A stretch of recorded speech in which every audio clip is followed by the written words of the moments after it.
Hello there, you're welcome to Village Square Africa. My name is Kamini Amano. This week through Wednesday, the square will be focused on live events at Chatham House, where prominent Nigerians are speaking ahead of the February elections, which is only about 38 days away. Thanks for joining us on The Gathering, happening right now.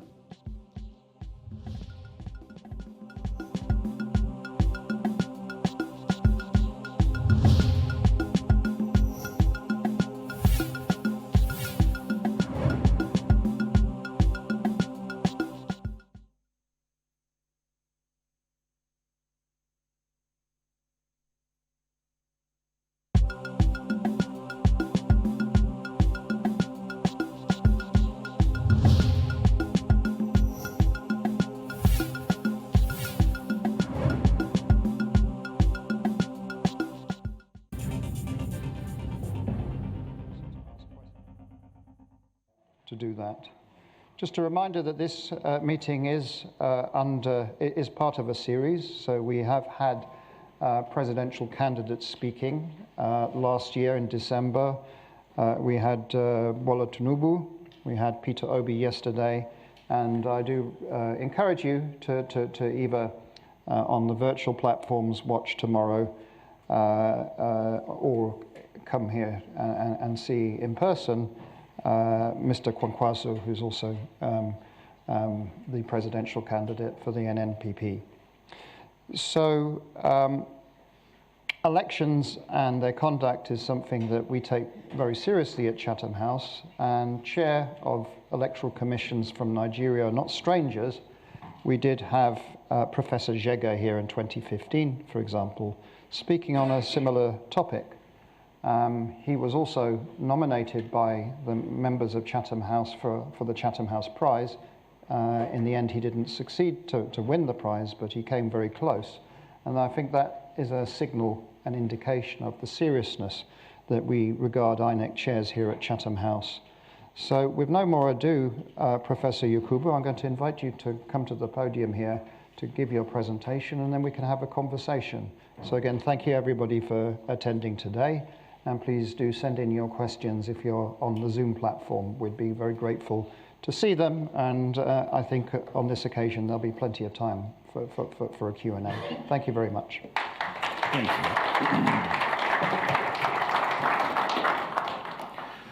Thank you very much, Dr. Alex Vines. And I want to thank Chatham House for the invitation to speak today on this illustrious platform, which has over the years welcomed exceptional intellectuals, celebrated public servants, and renowned statesmen. I have been informed that I am only the second chairman of Nigeria's Electoral Commission to speak at Chatham House after Professor Adairu Jega in 2015. I appreciate this profoundly.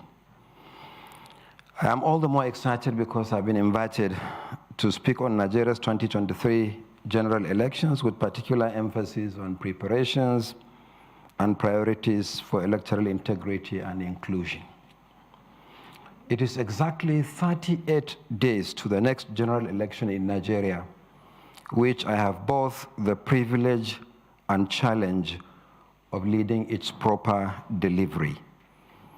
Elections in Nigeria have become events that attract extensive international attention and concern, not only because of the sheer size of the deployment, but also because of the importance of Nigeria in Africa, and most particularly in the West Africa sub-region. Understandably, therefore, there are enormous expectations, both within Nigeria and internationally, about the conduct and management of the 2023 general election.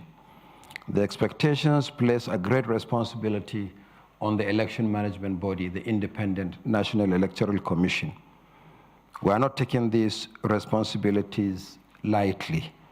We appreciate that there are challenges and concerns, but we also realize that there is enormous goodwill and support, both in Nigeria and beyond.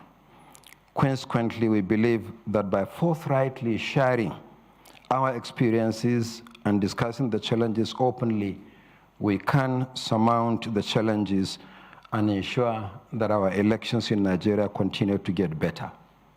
May I, on this note, once again reiterate our position that the Commission is not contemplating, let alone planning, to postpone the 2023 general election. We are going ahead to conduct the election as scheduled. But by way of preliminary remarks, I wish to remind you about 3 important facts about Nigeria's election, which I believe many of you are aware of. Number 1, given the geographical expanse of the country, the number of registered voters, electoral constituencies, and polling units, conducting general election in Nigeria is a huge undertaking. The delimitation details are simply staggering.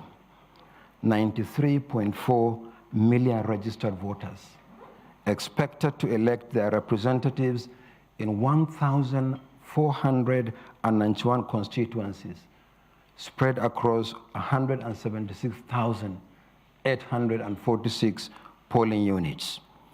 Based on the figures we compiled from the websites of various electoral commissions and interior ministries in West Africa, Nigeria's current voter population is 16.7 million, higher than the 76.7 million registered voters in all the other countries put together, and there are 14 other countries in the sub-region.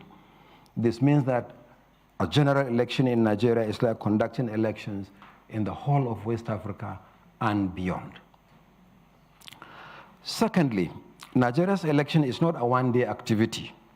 There will be national elections followed by state elections. National elections, that is presidential election and elections to the 2 houses of assembly, the Senate and the House of Representatives, will hold on Saturday, 25th February 2023. On that day, voters will elect the president and 469 legislators, made up of 109 senators and 360 members of the House of Representatives.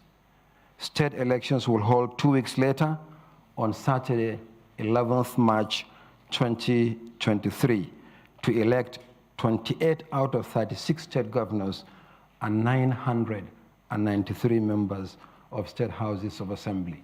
I say 28 governors because in 8 states the elections are conducted off-cycle because of previous litigations. So we have already conducted those elections, the last being Ekiti and Osun in June and July last year. Thirdly, the 2023 general election will be the 7th consecutive general election in Nigeria since the restoration of democracy in 1999. And this is the longest period of electoral democracy in the country's history. Previous efforts, as we very well know, were repeatedly truncated by military interventions.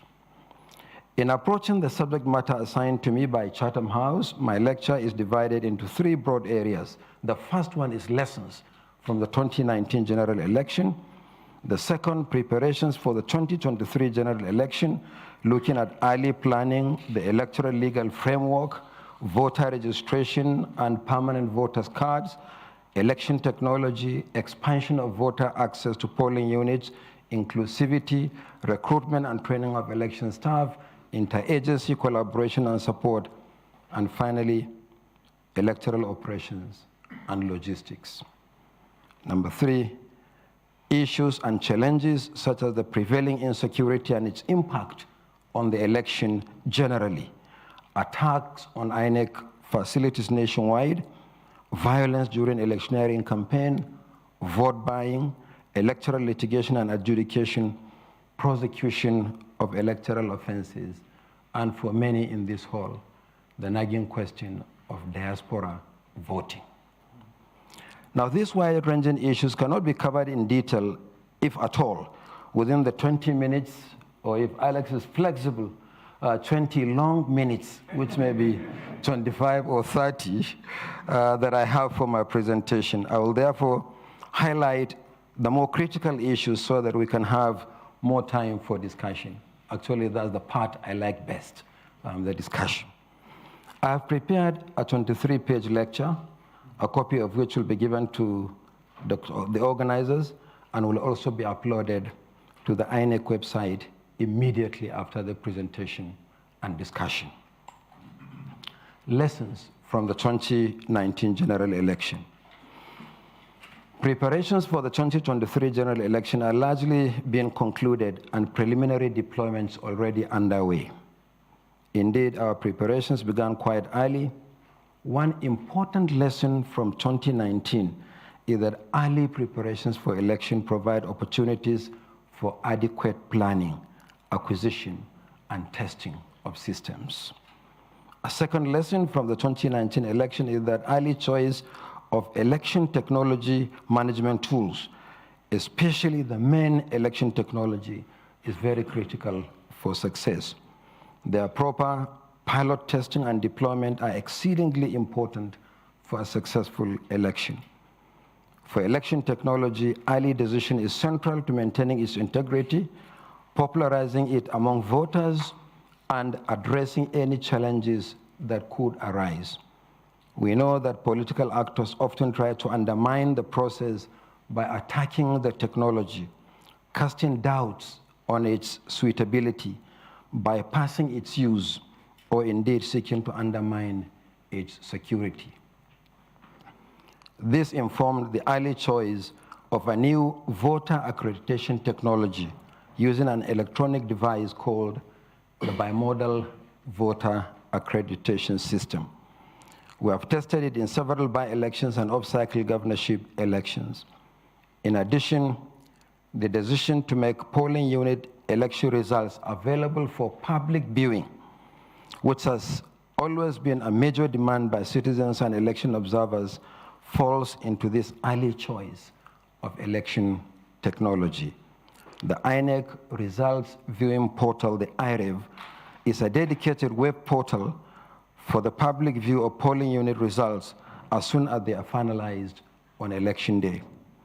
This has been employed in several elections conducted by the Commission in the past few years. In particular, the uploading of polling unit results to the IREV portal has been deployed in 105 constituencies where the Commission conducted off-season elections since August 2020.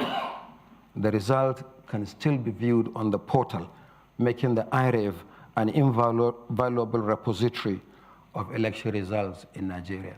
It is actually our biggest archives for election results. And citizens and anybody who registers on the portal can still view the results for all the 105 constituencies. And I kept asking those who care to approach the Commission that what we have been doing is to upload the scanned images of polling unit results, and the same hard copy is given to party agents at polling units on election day. And I've consistently asked candidates and politicians to compare the results on the IREV portal with the hard copies brought by their polling agents from the polling units. And I asked them if there were discrepancies. It's 99.99% accurate, and the results are still there on the IREV portal.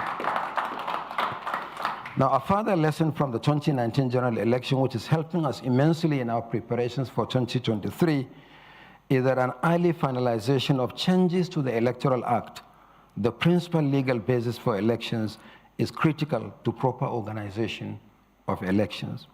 In the build-up to the 2019 general election, there was an unending back and forth between the executive and legislative arms of government on the Electoral Act. And in the end, the amendment was stalled. And one consequence of this was that INEC could not conclude work on the regulations and guidelines for the election, which are meant to drive from and be consistent with the Electoral Act as early as we intended. Since the Commission has no say as such in the passing of the Act, it had to wait for a final document to emerge from the process, which ultimately did not materialize. The several recommendations that the Commission made to the National Assembly to include them in the amended Act to improve the quality of elections, such as the strengthening of the use of technology, early conclusion of candidates' nomination, as well as the timely funding of elections, never ultimately became law. It is noteworthy that this time around, the Electoral Act 2022 was passed in good time, and it has addressed some of the issues and challenges we encountered in 2019. The last lesson from the 2019 general election is funding, an early release of funds to the Commission, which are also very important to well-organized elections. And partly because of delays in finalizing the electoral legal framework for the 2019 general election, finalizing the budget for the election, and arranging a good schedule for fund releases to the Commission, all this was rather tardy and challenging to the Commission. And to add to the pressure on the Commission, there were over 14 million more voters to cater for in 2019 compared to 2015. It required painstaking and prolonged engagements with the Commission, and both the executive, within the Commission and between the executive and the legislative arms of government, for us to make some headway. And given that practically all activities for the elections depended on funds, printing of ballot papers, the result sheets, to hiring of election staff and transport providers, the Commission could not meet many of its targets in preparing for the 2019 general elections. So, learning from this experience, what have we been doing to make sure that 2023 is better than 2019? The first point to make is election planning. And learning from the 2019 general election, a great deal of forward planning and engagements have been undertaken, and many aspects of our preparations attest to that. First, we concluded the new 4-year strategic plan and strategic program of action, as well as the 2023 election project plan, over 18 months prior to the date set for the election. So these planning tools were ready 18 months ahead of the elections, which gave us a very good start. Then the Electoral Act. Elections are essentially anchored in law, and unlike the case with the 2019 general election, new Electoral Act was signed into law on Friday, 25th February 2022, exactly 1 year ahead of the general election, giving time for both the Commission and all stakeholders to fully acquaint themselves with the challenges in their responsibilities and functions. As an affirmation of our readiness for the general election, the Commission released a timetable and schedule of activities the following day after the law was assented to.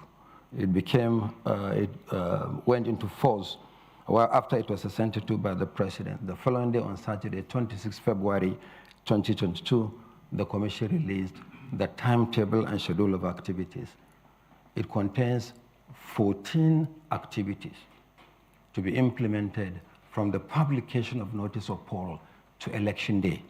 And I'm happy to say that the Commission has accomplished so far 11 out of the 14 activities for the election, and all of them on schedule.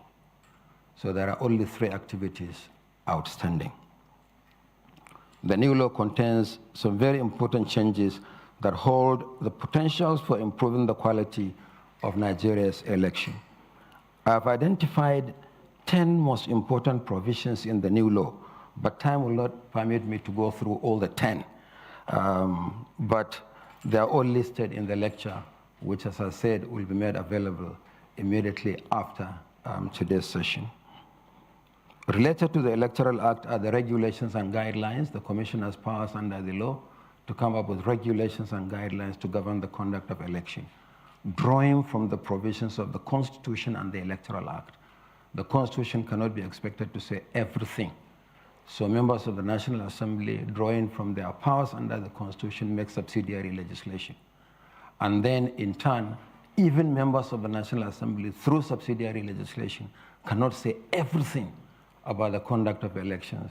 And in turn, they donated part of their powers to the Commission to make regulations and guidelines. Together, the 3 instruments are called the electoral legal framework.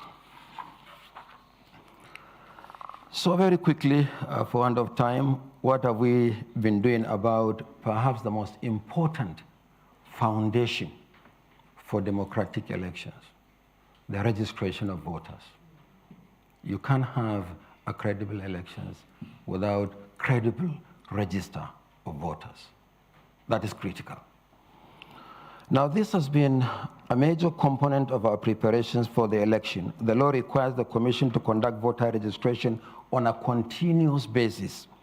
However, the law also provides dates for suspension of the process to prepare for general election. Consequently, continuous voter registration, as we call it in Nigeria, or the CVR, was suspended on the 31st of July, 2022, to resume after the general election. And I'm sure you must have heard about the provision of the law as to whether it is 90 days or not later than 90 days. I would leave it at that. If we have time, we can discuss it. There are some words used by the legal draftsmen that give the Commission flexibility. Sometimes it's not later than, sometimes it's not earlier than, sometimes it's on a particular date. But if there is time, we can take this up during discussion. The CVR, I said, was suspended on the 31st of July, and in 1 year, from the 21st of June to the 31st of July, 12.2 million new voters were registered, out of which 9.5 million were validated after a thorough cleaning up of the data. We believe that the enthusiasm, especially among young people, was partly responsible for this surge, but they are also motivated, we believe, by the innovation of online pre-registration introduced by the Commission. For the first time, we introduced the online pre-registration of voters, where citizens can commence the process online, but they have to go to the physical or designated registration centers to conclude the process. This enabled intending registrants to commence the process online from a dedicated portal, book an appointment on the same portal, and finally appear in person at an INEC office to have their biometrics taken.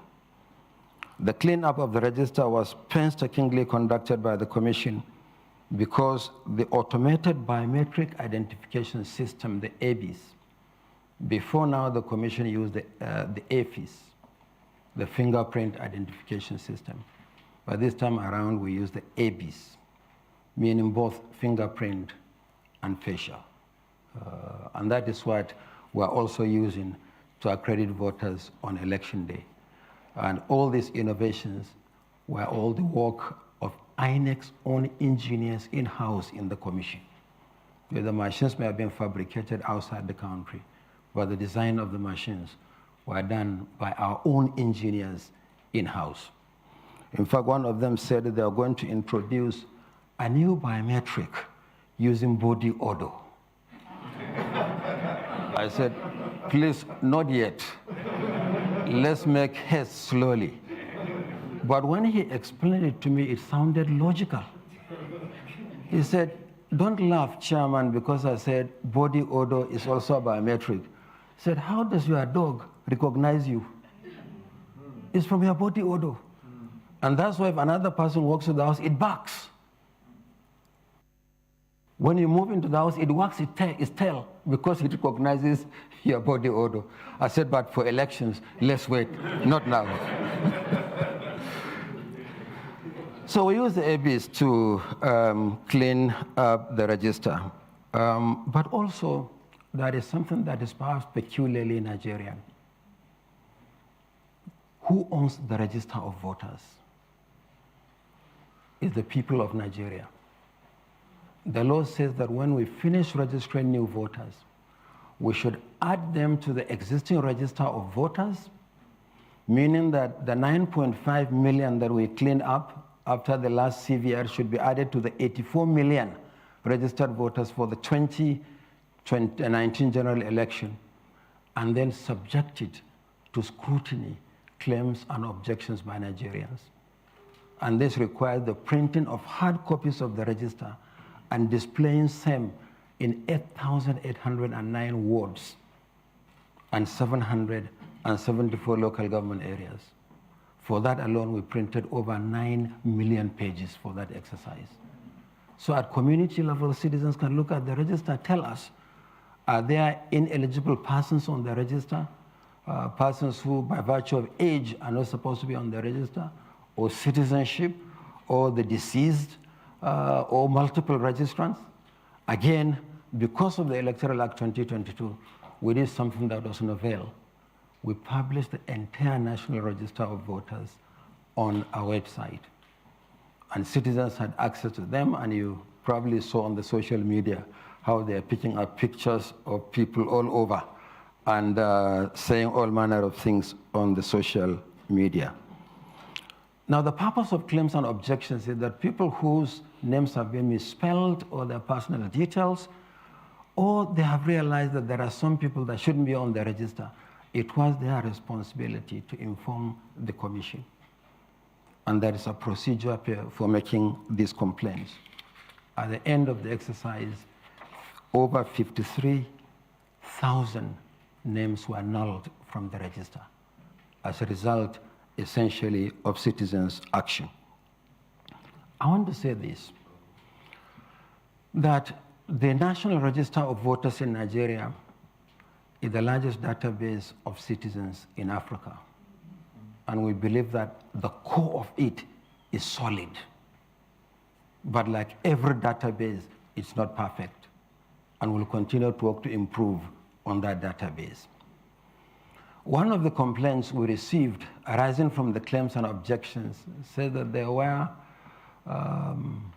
underage voters in 15 states, and they submitted an 138-page document. And personally, I took time to study the document, line by line, blow by blow. They identified 21,000 plus in eligible registrants in the 15 states. And so I asked them, is that all you have identified? He said, that's all that they have identified. But in the 15 states, there are 37 million registered voters. So the 21,000, in terms of percentage, comes to 0.06% of 37 million, meaning that 99.94% of the register is solid. So we'll continue to engage citizens on this. And as I said, once the backbone of the register is solid, then all we need to do is to continuously update. Some of you may be aware, as Nigerians, that with every general election until 2010, voters were asked to register afresh. But with the introduction of the biometric register in 2010-2011, we are only asking those who have come of age or did not register before to register. Not every Nigerian is called out to register. But as you can see, the number has been increasing from about 70 million in 2015 to 84 million in 2019 to 93 million for 2023. And who knows what the register of voters will be next election in 2027. So Nigerian law requires that voters must possess the voter's card, what we call the permanent voter's cards or the PVCs, to be able to vote. And following the cleaning up of the register, the cards for both new and old voters, the law said that even if your name is misspelled during the CVR, go and get a new card. INEC will correct the misspelling and print a new card for you. So we have reprinted those PVCs and we have made them available for collection. When we started making the cards available for collection, we operated at the level of the local government area 774. We later devolved the collection to 8,809 wards. Only last week, we extended the collection at ward level, and overall also extended the collection until the 29th of this month. However, the process is still ongoing and is going to go on, and we're encouraged by the kind of numbers we are seeing. The figures I received yesterday from Lagos shows that over 600,000 cards have been collected in the last 1 month alone in Lagos. Lagos has the highest number of registered voters, but by the same token also the largest number of uncollected cards in the country. But probably now with what is happening, the largest number of collected cards in the country. And we have warned our staff, because we have had so many complaints in the field, bottlenecks having to do with sundry allegations of extortion by our own staff, we'll investigate and deal with it. Or inducement by some people, registered voters, induce the officials. Please, I don't want to waste my time hanging around. Take this, here is my temporary voter's card, here is my telephone number. As soon as my card is available, call me. This one is also illegal, and the Commission is prepared to deal with it. And then we also had complaints about discriminatory issuance of PVCs in some locations. And these are allegations that we're also going to deal with. In fact, we have already issued a circular to all our state offices. The resident electoral commissioners should keep their eyes on these processes to ensure that every registered voter gets his or her card, but there will be no collection by proxy. That's why we have moved away from distribution to collection. If we were to distribute, all the cards will go. In 1 week, all the cards will leave INEC office, but they may end up in the wrong hands. But we are putting the onus on the registered voter to collect his or her card. So the emphasis is not on distribution of cards, but on collection of cards. Next, I go to what many of you are interested in, I'm sure, hearing from the Commission, and that is on election technology. Now, in order to avoid the usual challenges with the application of new technologies, the Commission introduced and tested our innovations for election early enough. There are 3 critical components. The first one is the INEC voter enrollment device. It's called the IVED, for improved registration of voters. It's the same beavers, but when we register voters, there are peripherals we add. We add the fingerprint scanner and a thermal printer.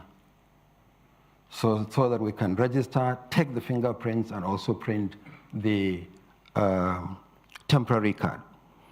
Then we have the INEC bimodal voter accreditation system for both voter accreditation and transmission of results for collation, and then the IREV, the INEC Result Viewing Portal, to offer public access so that citizens can view results at polling units as the processes conclude.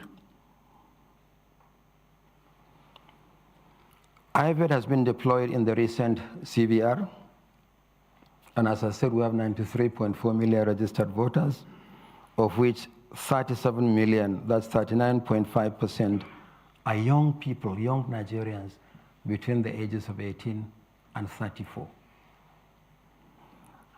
And then they are closely followed by 33.4 million, or 35.75% middle-aged voters between the ages of 35 and 49. Put together, these 2 categories constitute 75.39% of registered voters in Nigeria. So actually the 2023 election is the election of the young people, because they have the numbers. Even the majority of the PVCs collected actually are collected by young people. So out of the 93.4 million, 70.4 million registered voters are between the ages of 18 and 49.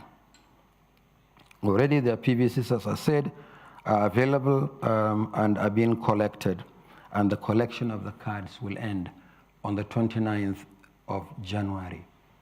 We have to end it because before the election, will publish the number of PVCs collected on polling unit by polling unit basis nationwide. So I'll skip the other thing about electoral operations and logistics, but let me go to inclusivity before I round up, inclusivity and diaspora voting. Our commission remains fully committed to making Nigerian elections inclusive. Inclusive elections constitute an essential part of democracy, and that's the reason why in our commission we regularly speak of our commitment to free, fair, credible, transparent, verifiable, and inclusive elections. And over the years, we have worked with various stakeholders to increase the participation of young people and women. Participation in the process, it may not necessarily be participation in elective offices. Under our constitution, no one can contest election unless and until he or she is sponsored by a political party. And we have been engaging with the political parties to see what we can do together in that respect. And then the work of the Not Too Young to Run movement did a lot in reducing the age requirement for contesting some electoral positions, which actually underscores the Commission's youth policy. In addition, the Commission has a gender policy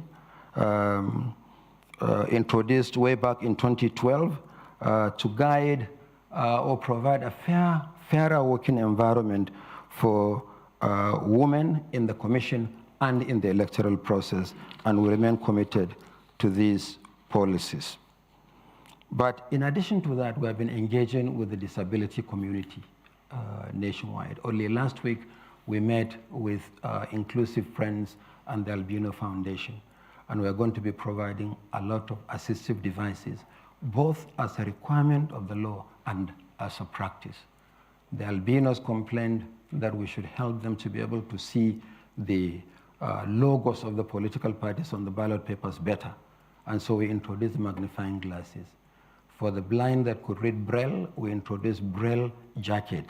And then for the deaf, they said they could see and they didn't need those assistive devices. They asked what could we give them. So in discussion with them, we came to the conclusion that we should provide posters for them that will also help them, and we'll continue to do more in that respect. In fact, we are working together to launch a data dashboard that captures all registered voters with disability in all polling units nationwide, disaggregated by type of disability. By the time you get the paper, you'll see the distribution of voters in Nigeria by disability, including the percentages by type of disability. Diaspora voting. Our quest for a fully inclusive electoral process will not be complete as long as Nigerians who are living outside the country are unable to vote. And voting by millions of Nigerians living outside the country remains a recurrent issue for the Commission. Nigeria is said to have one of the largest diaspora communities in the world. Our people are everywhere. However, the Commission only acts in accordance with the electoral legal framework, which remains the main reason why we cannot implement diaspora voting for now, much as we would like to do so. Both the 1999 Constitution and the 2022 Electoral Act provide that voters can only be registered and vote within the country. For instance, Section 77, subsection 2 of the Constitution said that every citizen of Nigeria who has attained the age of 18 years residing in Nigeria at the time of the registration of voters for purposes of elections to a legislative house shall be entitled to be registered as a voter for that election.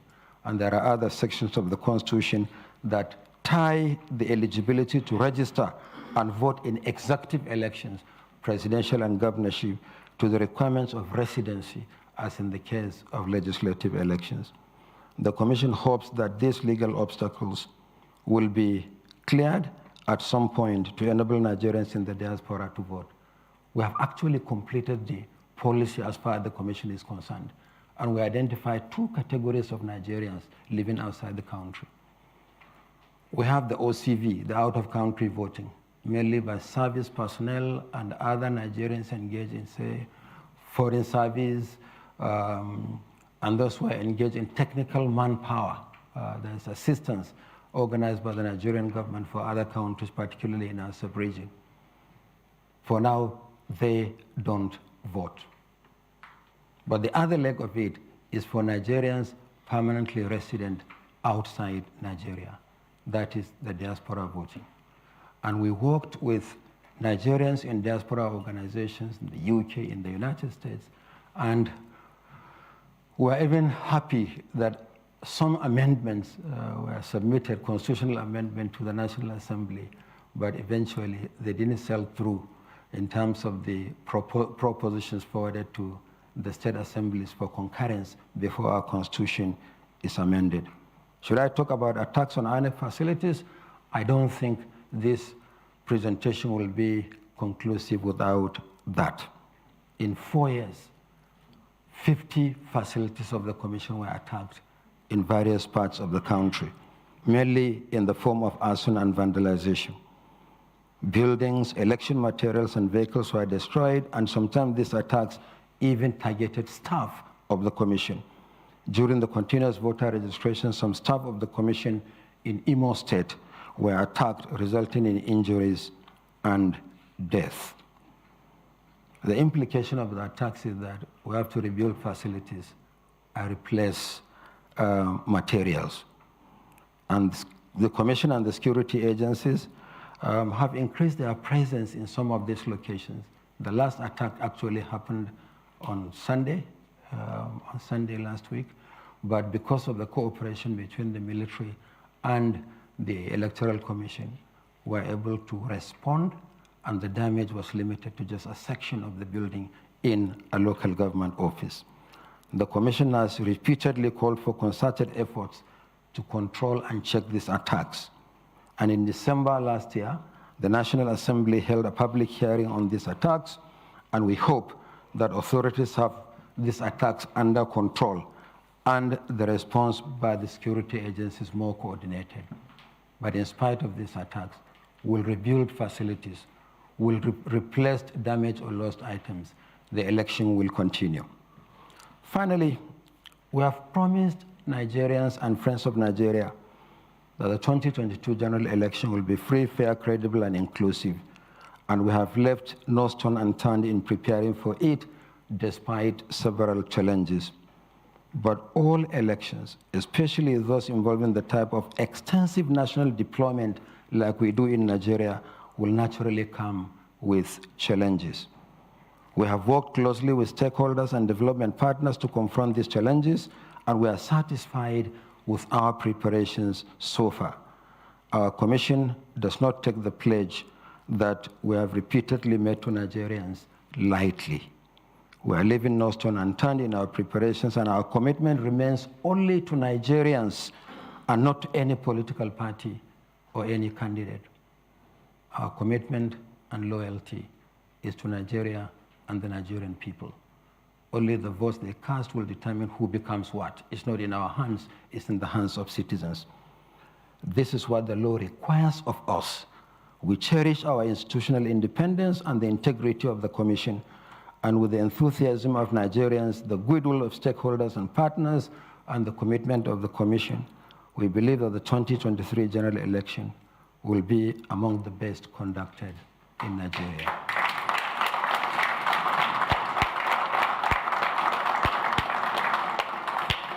The only thing I need to add is to say thank you, Alex, and thank you, Chatham House. Thank you very much. Please sit down. After that, I don't know if you want some water, but there it is. Okay, I'm going to overrun a bit if we need the conversation because the Q&A is so important, and there's a stream of questions on this laptop. But we're going to go around the room first of all here, and I'll take questions in threes. It's good. I think today we may have more opportunity to have more questions asked. So I'm going to move in blocks. So lady there, first of all. The sister that's behind you, first of all. Yeah, but we'll come to you also. Please go ahead. Do tell us who you are and short question, please. Good afternoon, everyone. My name is Lyle, and I'm a concerned citizen. So I've got a couple of questions, but I think you've touched on some of it. One of it is, you said that we did try to pass a policy to see if people in diaspora can vote, but it didn't go through. Would you tell us why you think that happened and what we can do for upcoming election? And then secondly, the election is just in a few weeks' time, sometime in February. But then a lot of people still haven't gotten their their PVC. And we see videos every day of maybe INEC officials not being biased in giving out the voters' card. Is there a way, it could be in future, because I don't know what we can do in this short time to ensure that people get their PVC early enough before, and considering a lot of people are registered maybe where they want to vote, and they can't have their PVC unless they travel to maybe their home country, home state, sorry, I apologize for that. Yeah, is there a way we can make that easy for them? And lastly, sorry, just one more. We'll never get other questions, please. Because I know the lady in front of you, I'm going to come back to you, but you're clearly both together. So, no, the gentleman there, we will come back to you. Yes, you, sir. Yeah, just there. I want to make sure we have diversity of questioning also. Please go ahead. Thank you very much, and thank you, Prof. My name is Isaac Taiwo, one of the Youth and Youth Foundation founder. My question is, you've said a lot about what you're ensuring to do to make sure 2023 election is a success, especially for we the citizen, the grassroots. I believe that the greatest legacy that President Muhammad Buhari wants to leave for Nigerians is to make sure he leads a credible and a free and fair election. So my question would be, what assurance will you give every citizen that this will be achieved on that very day, 25th of February, 2023? Thank you. Great. I'm going to read one out that's come in. We'll be coming back, don't worry. And I will definitely overrun till about 1:15, so we've got time. We have here a question from Tarila Abede, who's from the Conflict Research Network of West Africa, saying, our research shows that despite the gains in Nigerian security forces, communities across Nigeria are experiencing different forms of violent conflicts and terrorism, and armed groups continue to occupy communities, leading to displacement of civilian population and communities. Will INEC conduct elections in communities where there are active terrorist groups, especially in the northeast and northwest? If so, how will it guarantee the credibility of elections conducted in these communities? And if not, how will INEC ensure displaced communities are not disenfranchised? So that's the additional question. So, Prof, I ask you to respond to those, and then we come for another round. Okay. Please. Okay. Yeah. You can sit if you want, or stand. It's as you wish. You know, I have been a teacher all my life. You better stand then. Stand. We conduct our business standing. So. We'll put that on the live stream standing too. Okay, let me start with the last question. I think it was a virtual from a virtual participant on insecurity. Will INEC conduct elections in areas with active active terrorism? If so, how do you guarantee the credibility of the election? If not, how do you disenfranchise citizens? So head or tail, we have to find a solution. The truth is that in areas of insecurity and people are displaced, you can't say you are going to conduct elections in areas of displacement because the citizens are displaced. But consistently, since 2015, the Commission has had a policy and framework for voting by internally displaced persons. If they are organized in camps, in internally displaced persons camps, we can recreate the polling units and enable them vote.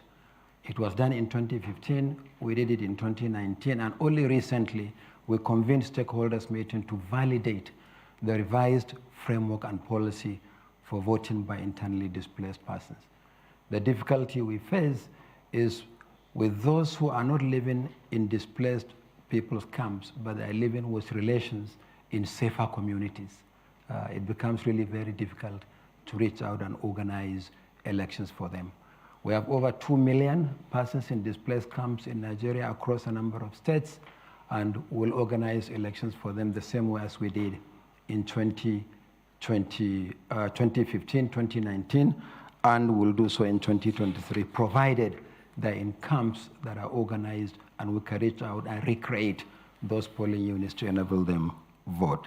Leal, concerned citizen, why did the effort to ensure diaspora voting fell through? Is there anything that can be done? It was really wonderful. I had series of engagements with Nigerians in diaspora, both coming from the Americas and from Europe.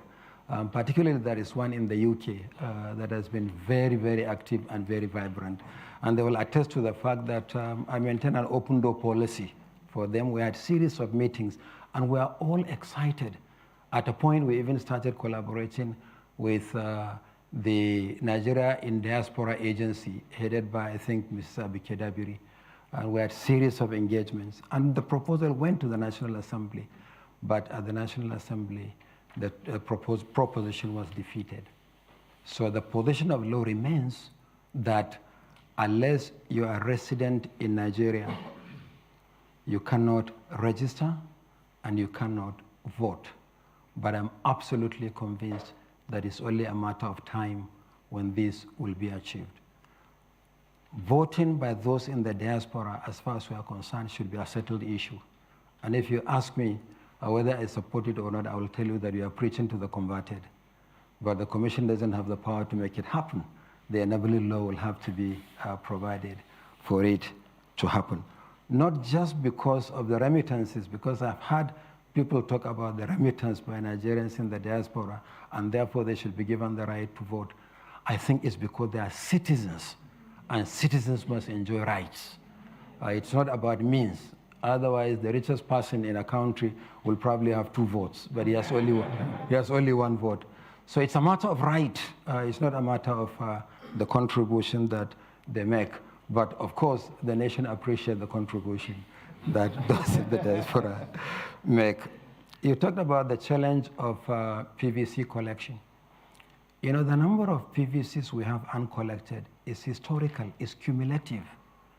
It goes back to 2011. So much of the cards that are collected are actually from recent registration. So what we need to do after the election is to sit down with stakeholders and look at this matter thoroughly.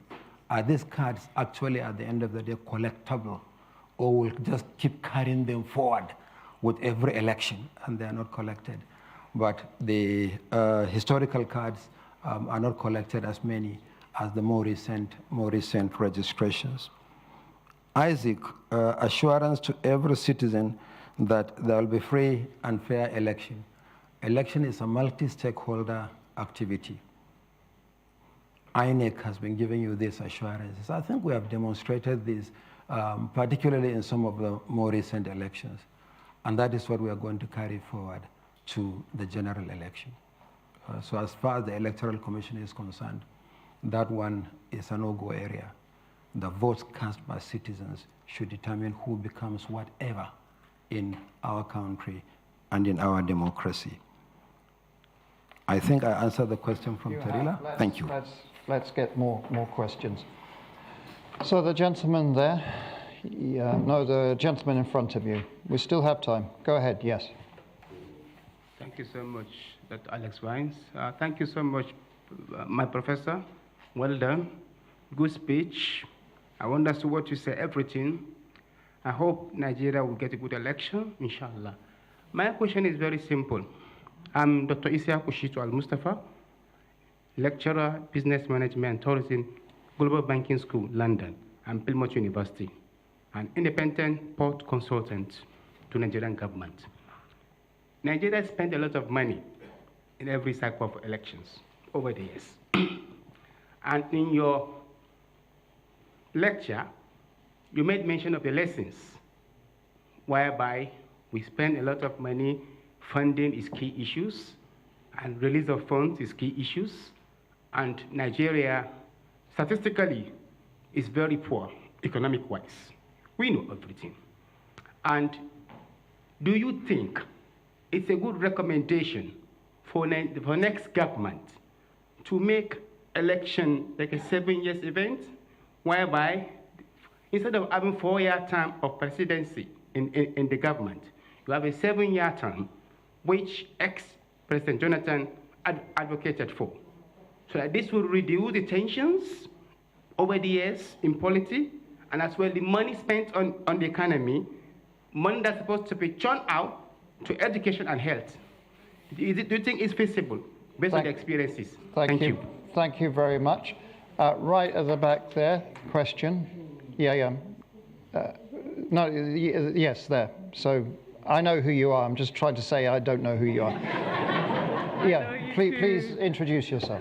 Thank you very much. My name is Lena Coney-Hoffman. I'm an associate fellow with the Africa program here at Chatham House, and I lead the research on social norms and accountable governance. So in July of 2022, we released our latest results and findings from our reports and work that we've been doing in Nigeria on vote selling behavior and democratic dissatisfaction. It's available on our webpage. And one of the findings that we had was around ballot secrecy. So that's my question to you. A lot of vote buying and vote selling transactions have to do with the level. I find it easier to start with the last question because I didn't have enough time to write it down, so it's fresh in my memory. I can't miss it. On asset declaration, I think this is a constitutional matter. Asset declaration for all public officers. And there is a procedure and there is an agency responsible for asset declaration. It's not necessarily tied to election. You know, the Constitution is also very clear on conditions for contesting an election. An asset declaration is not part of it, but all public office holders must declare their assets as a matter of constitutional responsibility. I hope that answers his question. Now, later you talked about ballot secrecy. Yes, in Nigeria, the law provides for open, secret ballot. In other words, there has to be a ballot box in the open, but the choice made by citizens must be in secret. And that's why the Commission provides the voting cubicles, and then there is a ballot box in the open. Once a citizen makes his or her choice, the ballot paper is dropped in the open in the ballot box. Now, you tied this to the question of vote buying on election day. Yes, I mentioned this in my presentation. By the time you get the lecture, you will see I said much more actually than what I could have said or could not have said during my presentation on the issue of vote buying. So it happens like this. In the polling unit, you have the vote buyers. Sometimes they have legitimate reason to be at the polling units because they may be agents of political parties. The law allows for polling agents. And so when people vote, they have a tendency to show the party that they have voted for to the person who is facilitating the buying of the votes before the ballot paper is dropped into the ballot box. What did we do? In 2018, I think, we decided in one of the elections to change the configuration of the polling units by bringing the ballot papers closer to the ballot boxes. The voting cubicles, the ballot box close to the voting cubicles, in order to curtail the distance that they travel between the time they make their choice in the cubicles to the point they drop the ballot papers in the ballot boxes. We thought we were making some progress. But another election followed a few months later that year, off-season governorship elections. Then we learned that they were using their smartphones. So instead of exposing the ballot paper, all you need to do is to go in with a smartphone, snap the marked ballot paper, and then go and do whatever you wish to do later. We then banned the use of not only mobile phones, but even photographic devices in the voting cubicles. Mixed results. In many parts of the country, we don't have built-up polling units. We have them in what we call open spaces. What we provide on election day are the tents or canopies for these polling units. But we'll continue to look into that. But it's not just a Nigerian problem. I also noted that it's a global problem. Very interesting, I went to the United States for a midterm election some time back, and then you see at polling units posters saying that mobile phones and cameras are not allowed into the polling units. So it assumes that dimension as well.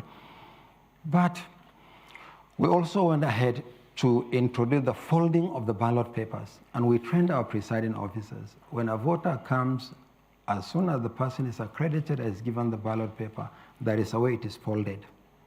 And when they make their mark in the voting cubicles, we encourage them to fold the ballot papers in the same way before they drop into the ballot boxes. But what is all this talk about vote buying?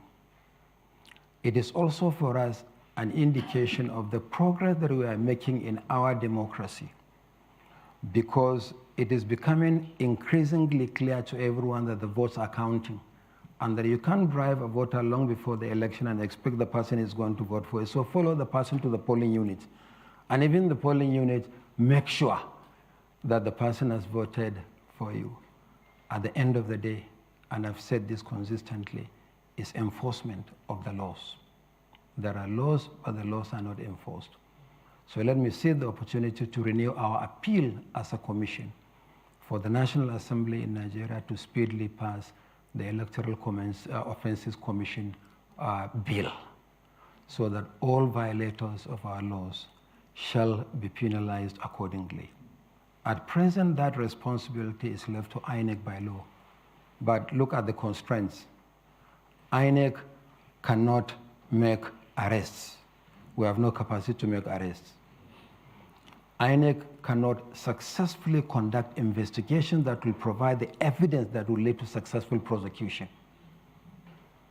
But we are saddled with the responsibility of prosecuting electoral offenders. So several committees, 2009, the Waste Committee recommended the establishment of the Electoral Offences Commission and Tribunal. 2011, the Lemu Committee did so. 2017, the Ken Namani Committee did so. But the good thing is that the Senate in Nigeria has passed the bill, but it's awaiting concurrence by the House of Representatives. So we hope that the National Assembly will do the needful by passing that law, and that law should be assented to speedily before the end of the lifespan of the present assembly.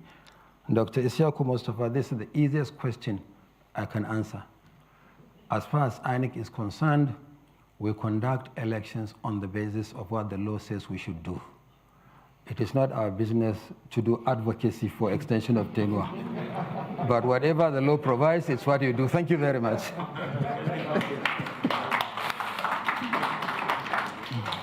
Okay, we just have time for one more round, but we let me start with the gentleman here. I'm going this side and we'll move across. So you, sir. Professor, welcome to London. John Cookson from Arise News. The BVAS system has been used before, but not without teething problems, especially in the recent governorship election. What guarantees can you give to the Nigerian people that all the problems have been ironed out and it's going to work properly when it's counting 90 million votes? Given the amount of hands, what I'm going to do is ask a few more people to ask questions, but choose the ones that you... yeah. So I'm going to put the pressure on you. So the lady there. Yeah, microphone going there. No, thank you. Thank you, Chairman. My name is Aisha Agboluaje. I'm a final year student at the Royal Holloway University of London. And this is the first year that I am legally old enough to fulfill my obligation to vote. I'm here in London, so I can't vote. However, my friends and family that are in Nigeria have spent 2-3 days going to the INEC office or going to the local government to get their voters' cards. And you know, Gen Z, we do not like stress. How are you using the technology, integrating technology to bring voting to the people? We have NIN that we have gone to register for with our facial recognition, with our fingerprints. How are you, using the technology to take voting to the people so that it can increase political participation? Also, in the terms of female participation in politics, I know it's not INEC's problem directly, but don't you think Nigeria would benefit from a quota system like other countries in Africa, like Senegal and Rwanda have? Thank you. Thank you very much. Gentleman over there, we're moving along this way. Yes, you, sir. Yeah, in the middle row just there. My apologies, we just don't have enough time for everybody. Thank you very much, Professor. I'm going to make it quick. My name is Yomi Maja, General Secretary, Allied International Club. There has been rumor out there that some persons or groups are trying to actually get you removed from the office. So do you have anything to say to that? And the second thing is that in terms of logistics, some rural areas actually experience some delays in view of the fact that we only have about 5-6 hours voting in the country. I hope you can actually tell us that there's going to be an improvement in terms of distribution. Quickly, lastly, thousands of people... Come on, no, enough, please. And the lady at the back there, yes, madam, you. Yeah. Thank you very much. My name is Ndidi Njoku. I'm the principal for Markets for Development and the chair of a diaspora organization called the African Foundation for Development, which we're actually celebrating 30 years. And we've worked a lot with the Nigerian government and the Diaspora Commission. So thank you, Professor, for your presentation. It's absolutely great. Last year, Chatham House hosted the Speaker of the House of Representatives from the Federal Republic of Nigeria. When he talked about diaspora voting, he said that the House had wide theoretical support to bring diaspora voting into fruition, but he mentioned that the issue was a practical issue. So my question is, what is the Commission doing to examine innovative and practical ways in which diaspora voting could be realised? Thank you. Okay, and finally the gentleman at the door there. Yeah, you, sir. Thank you very much, Professor Yakubu. I'm Professor Chris Mafidon. I chair the Excellence in Education Program, and we collaborate with a few Nigerian universities. I just want to clarify from you whether the continued use of senior academics as returning officers, instead of the new suggestion that they may need to use local government officers due to security and safety, is a rumor. Thank you. Thank you very much. And online, there's been quite a few questions coming in. If there's a second round for presidential elections, how prepared are you? That's the question that a lot of people are asking. So we're not asking for you to answer all the questions that you've just received, but I would invite you to kind of sum up, respond to those that you feel appropriate, and then we'll draw to a close. Thank you. Thank you very much, Alex. I will take your advice seriously, since you have given me the option of choosing which questions to answer, which questions I'm not going to answer. But I'm going to answer all questions as best I can. So we start with John, Arise News. You talked about the teething problems with the beavers and what guarantees that the machines will work. Yes, we had issues in Anambra and the FCT when we deployed the beavers in November last year and in November 2021 and February 2022. We went back to the drawing board. We have found the solution to the problem. That's why in subsequent elections in Ekiti and Osun, you didn't see those glitches. But I'm not going to say more about what we discovered and what action we have done. because if you are running web resources, you have to be mindful what you say, particularly at a forum like this, because the bad guys may also be listening. But we are confident, and this is what we have done, and we completed this early this week. We have the machines for the 2023 general elections, but we didn't want to take chances. Each and every machine has been tested and confirmed that the machine is functional. So actually, for the last 2 weeks or so, our officials were in all the states of the Federation testing those machines. And the functionality of the machines is simply very encouraging. So we'll not take chances. The second thing we are going to do, and pretty soon, is to conduct mock accreditation exercise nationwide ahead of the election. We won't wait until the main election comes. We'll test the integrity of these machines with real live voters in selected polling units across the country. We did so in Chatham. It was fantastic. We are going to do so nationwide. And increasingly, you know, our people are becoming even more excited about the deployment of this technology. So we are really happy. And in terms of the numbers of the BVAS machines, we always make provision for additional numbers of machines in case of malfunction or glitches. And there is always a backup. We have what we call the RA technical support that will fix the machines in the unlikely event of any glitches. And where it needs to be fixed is fixed, but where it fails to function completely in a polling unit, and from previous experience, there are isolated polling units, the law has a remedy that the commission should immobilize and conduct the election in the affected polling units within 24 hours. So we are really, really comfortable where we are on the machines, but we'll continue to do whatever we need to do to protect its integrity and to continue to test it for deployment during elections. Aisha, you asked 2 questions. The first one is friends spending quite a number of days to collect their PVCs. And you talked about the possibility of linkage between NIN and PVCs. NIN is our national identification number. These are numbers issued by a completely different agency.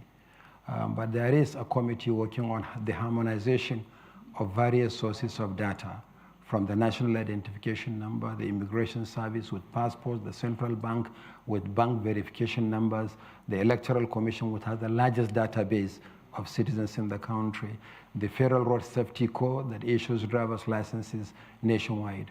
We hope by the time we achieve that harmonization, then obviously it will be easier. At that point, we hope it will also be possible for citizens to vote wherever they are, instead of the polling units where they register, because that is what the law provides for now. You have to vote, you can only vote in the polling units where you register. But he said some people are spending 2 to 3 days trying to collect their PVCs. So we hope that with the extension of time we granted, this will ease out. I'm really, really happy with the numbers coming from the states. In fact, it was reported yesterday by one of our resident electoral commissioners. He complained that in one of the states, people are not coming out to collect their PVCs. We'll continue to encourage citizens to collect their PVCs. We'll see what happens after the ward level collation, because after ward level collation, we're coming back to the local government areas for another week until the 29th of January. My appeal is that citizens who have registered should please be patient and collect their cards. But I'm also saying that for those who applied for transfer and relocation, they shouldn't go to the places where they applied for the transfer, but they should go to the places where they wish to vote right now, because that is where the card is. There is a policy in Nigeria that, yes, you only vote where you are registered, but if you are registered in point A, but you want to vote in point B, then you have to transfer your registration to that point. So some people go and apply for transfer. You can apply for transfer from any part of the country. You can even commence the process online. But when the card is ready, we're not going to drop it at the point of application for transfer, but at the point of collection of the cards. So it's important to keep telling the young Nigerians that they should also know that if they applied for transfer, this is the procedure for them to get their cards. Can Nigeria benefit from the quota system? That's the other question you ask. My own preference is for affirmative action. Affirmative action for any segment of the society that is underrepresented. And we saw this in the Kenyan constitution, and it's very progressive. But right now, participation of women, particularly in elective offices, is at the mercy of political parties. And we haven't made much progress in that respect. And you can't contest an election in Nigeria unless you are sponsored by a political party. So we look forward to members of the National Assembly doing some affirmative action. You can't leave a large segment of your population not participating in government in that manner, particularly at the level of elective representation. So we look forward. Again, the best example for me, as I said, is Kenya. They deliberately introduced what you call quota, but actually it's affirmative action. So we look forward to that kind of affirmative action in our country as well. Yomi, he said, persons or groups plotting to oust the chairman of INEC. I'm here, and I'm still the chairman of INEC. That answers your question. Then you said Nigeria has 5 to 6 hours of voting. Basically, we're asking, what can we do? Yes, in theory, it's actually the 6 hours of voting, 8:30 to 2:30. But actually, it's flexible. I said, every voter who is on the queue before 2:30 will vote, even if voting goes into the night. So in other words, whoever is on the queue on election day before 2:30 will be able to vote. I remember we also cut the process short. Instead of accreditation, and then you go home and come back at an appointed hour to vote, it's now a simultaneous process. Citizens accredit and they vote, made possible by the deployment of technology. So it's not like 5 or 6 hard and fast fixed hours. It's 6 flexible hours, because whoever is on the queue will vote no matter how long it takes. Chair, Diaspora Organization. He said that someone said that there's a practical issue rather than a legislative issue. That's the impression I get. He said that there's a practical issue that should be addressed, and you tie this to the issue of funding and logistics for election and whatever. They said that they have wide-scale support, but there was a practical issue. They kind of looked around the world, they didn't see any solution. So it was just whether the Commission are looking at innovative solutions to bring about diaspora. Okay, the best thing for us, before we even talk about innovative solutions, is for the law to be amended to enable us proceed. For as long as the law is not amended, we cannot even begin to innovate. Yes, as I said, we have a policy on diaspora voting, but as long as the law remains what it is, it's going to be an obstacle to diaspora voting. So the law first. Once the electoral legal framework is clear, then we can debate, we can discuss how are we going to start, where are we going to start, what will be the modalities and what have you. But the law first before we talk about what we do. Then, Prof, you talked about the continuous use of senior academics as returning and collection officers. And you propose that we should perhaps use what? Local government workers? Am I getting you right? Sorry, Prof. Yeah, it said it's being discussed that they may use local government workers instead of academic institutions. Who may use local government workers? Your commission. The commission? No. Your commission. No, please discountenance that it must be a rumor. The procedure is very clear. We can't use local government workers. We are not conducting local government elections. Local government elections are conducted by state electoral commissions. There is a procedure, there is a policy, the policy hasn't changed. And that is what will apply for the 2023 general elections. Then presidential runoff. Yeah, presidential runoff. Is the commission prepared for a presidential runoff? The truth of the matter is that with every general election, the commission prepares, at least for some time now in the last 3 electoral cycles, we also prepare for that possibility. Reason is, until the Constitution was amended, there was only 1 week for presidential runoff in case it happens. And with the number of registered voters we have, it is almost impossible to print the ballot papers required and the result sheets and deliver them to locations and conduct the elections as required. So with every election for the last 3 electoral cycles, we also make provision for the possibility of a presidential runoff in case it happens. If it happens, then we'll have no issues. And this year is no exception. Fortunately, the time frame has also been extended. The 4th alteration to the Constitution has extended it by 2 more weeks, so it's now 3 weeks instead of the 1 week we had before. But we always prepare for that possibility. In case it happens, we don't know. It is in the hands of the voters. But if it happens, we'll not be caught napping. Thank you. Thank you.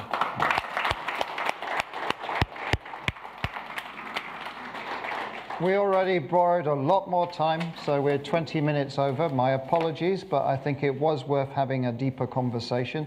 This was a technocratic presentation, so this is not the electioneering that we've had yesterday in December, and we will have tomorrow. As you know, the NNPP candidate is speaking here, same time, but we won't overrun as long as today, so that each of the candidates was treated in the same manner. I don't have anything more to do but to say 2 things. One is that the full speech presentation will be both on the INEC and Chatham House website shortly.